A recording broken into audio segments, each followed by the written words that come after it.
Welcome to English furnace channel dear viewers. Grammar series को लेते हुए इस वीडियो में मैं डिस्कस करने वाला हूं वर्ब और उसकी तमाम टाइप्स को। सबसे पहले वर्ब को समझने की कोशिश करते हैं कि वर्ब खुद में क्या है। डियर व्यूअर्स, वर्ब किसी भी एक्शन को या कंडीशन को या फिर स्टेटस या किसी का प्रोफेशन इंडिकेट करने के लिए इस्तेमाल होता है। ऐसा नहीं है कि सिर्फ एक्शन को रिप्रेजेंट करता है वर्ब, बल्कि प्रोफेशन, कंडीशन और आपके स्टेटस को भी इंडिकेट करता है। तो आइए अब हम डिस्कस करते हैं इसके डिफरेंट कैटेगरीज और टाइप्स के बारे में। सबसे पहले हमारे पास डियर व्यूअर्स 2 टाइप्स हैं इसके, regular and irregular verbs. Regular verbs कौन से वर्ब्स हैं और इर्रेगुलर वर्ब्स कौन से वर्ब्स हैं? तो वो तमाम वर्ब्स जिनको हम पास्ट फॉर्म में कन्वर्ट करें उनकी बेस फॉर्म से, उनकी पहली फॉर्म से, तो जब इनमें ईडी का इजाफा हो तो समझें वो वर्ब रेगुलर वर्ब है। जब बात आती है इर्रेगुलर वर्ब्स की डियर व्यूअर्स, इर्रेगुलर वर्ब्स ऐसे वर्ब्स होंगे जिनको आप अगर सेकंड या थर्ड फॉर्म में चेंज करेंगे वो ईडी के साथ चेंज नहीं होंगे, उनमें कभी टी आ जाएगा, कभी ईएन आ जाएगा। जैसे कि फॉर इंस्टेंस अगर आपके पास वर्ड स्लीप है तो उसकी सेकंड फॉर्म, थर्ड फॉर्म क्या होती है? Slept, slept. और अगर आपके पास वीप है तो वेप्ट, वेप्ट। अगर आपके पास ब्रेक है तो ब्रोक उसकी सेकंड फॉर्म हो जाएगी, ब्रोकन उसकी थर्ड फॉर्म हो जाएगी।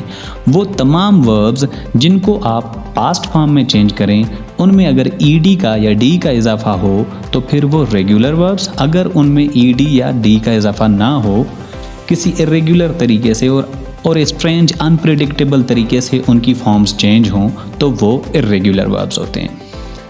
नेक्स्ट है हमारे पास transitive and intransitive verbs. Transitive verbs dear viewers वो वर्ब्स होते हैं जिनको ऑब्जेक्ट की ज़रूरत पड़ती है जब कभी भी हम जुमले में उनका इस्तेमाल करते हैं। फॉर इंस्टेंस मैं कहता हूँ ही राइट्स, राइट्स को यहाँ पे ऑब्जेक्ट की ज़रूरत पड़ेगी। फॉर इंस्टेंस जब तक मैं कोई ऑब्जेक्ट नहीं लगाता हूँ तो जुमला थोड़ा सा इनकम्प्लीट फील होता है। He writes a letter, he writes a book, तो इसको ऑब्जेक्ट की ज़रूरत पड़ रही है। इसी तरह दे ईट, वो खाते हैं। क्या खाते हैं? ऑब्जेक्ट मेंशन नहीं है तो थोड़ा सा इनकम्प्लीटनेस का सेंस दे रहा है। तो यहाँ पे भी हम अगर कहें दे ईट फूड या दे ईट पास्ता, तो तमाम वर्ब्स जिनको ऑब्जेक्ट की ज़रूरत पड़े वो सारे के सारे ट्रांजिटिव वर्ब्स होते हैं। और इसके कंट्रास्ट में जब बात करें वो वर्ब्स जिनको ऑब्जेक्ट की ज़रूरत ना पड़े, सच verbs which do not need any object, they are known as intransitive verbs. How like? Let's talk. For instance, if I say they smile, वो मुस्कुराते हैं। We laugh, हम हंसते हैं। They cry, वो रोते हैं। तो इसको ऑब्जेक्ट की ज़रूरत नहीं पड़ रही। तो ये सारे के सारे वर्ब्स इनको ऑब्जेक्ट की ज़रूरत पड़ती ही नहीं है, तो लिहाजा इन वर्ब्स को हम कहते हैं इंट्रांजिटिव वर्ब्स। अगला है हमारे पास dear viewers linking verbs. Linking verbs हमारे पास बहुत ही सिंपल बी फॉर्म्स है हमारे पास, इज, आर, एम और वाज, वर। फॉर इंस्टेंस जब कभी भी हम सब्जेक्ट को कंप्लीमेंट के साथ लिंक करते हैं तो इन वर्ब्स के साथ करते हैं। फॉर इंस्टेंस मैं कहता हूँ ही इज़ हैप्पी। हैप्पी यहाँ पे सब्जेक्ट कंप्लीमेंट है और ही को और हैप्पी को कनेक्ट करने के लिए, लिंक करने के लिए इज़ का इस्तेमाल कर रहा हूँ।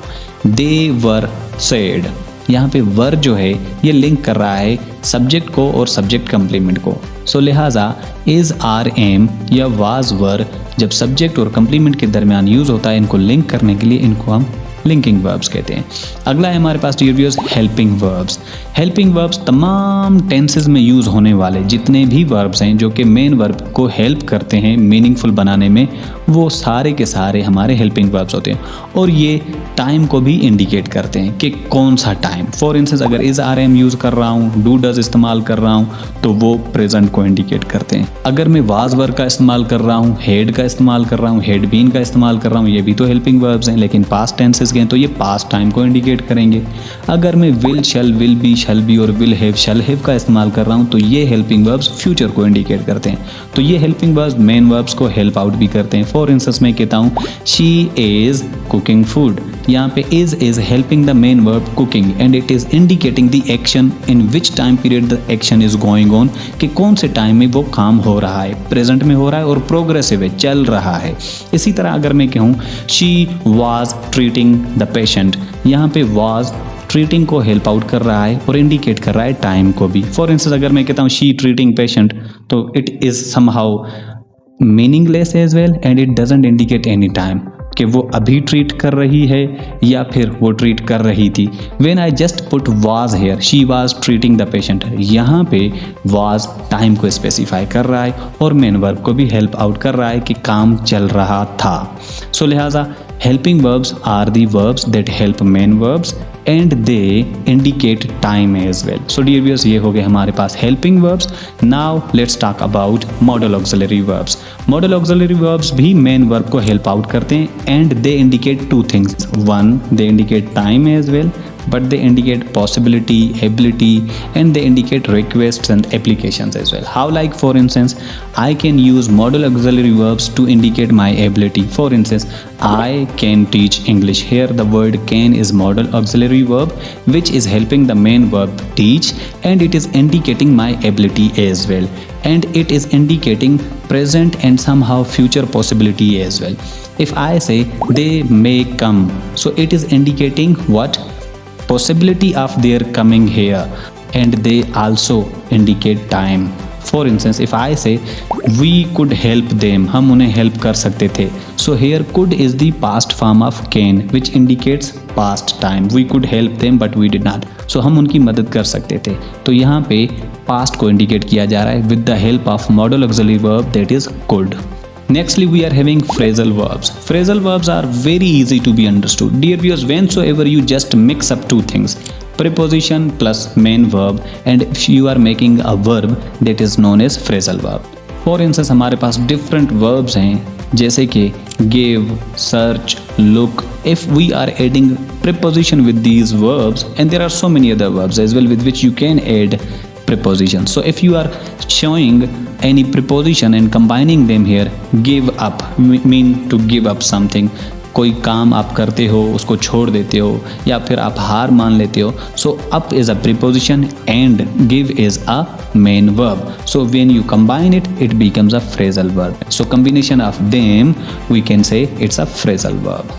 और लास्टली डियर व्यूअर्स, हमारे पास है डायनामिक वर्ब्स। ऐसे वर्ब्स जो कि एक्शन को शो कर रहे हैं। डायनामिक फिजिक्स का टर्म भी है, लाइक डायनामिज्म, जो कि किसी फोर्स को शो कर रहा होता है या फुर्ती को शो कर रहा होता है। जो चीज़ चल रही है उसको हम इंडिकेट करते हैं। तो जो काम होता है उसको इंडिकेट करने के लिए डायनामिक वर्ब्स का इस्तेमाल किया जाता है। For instance jump, swim, dance, these are the verbs which indicate dynamism, which indicate action.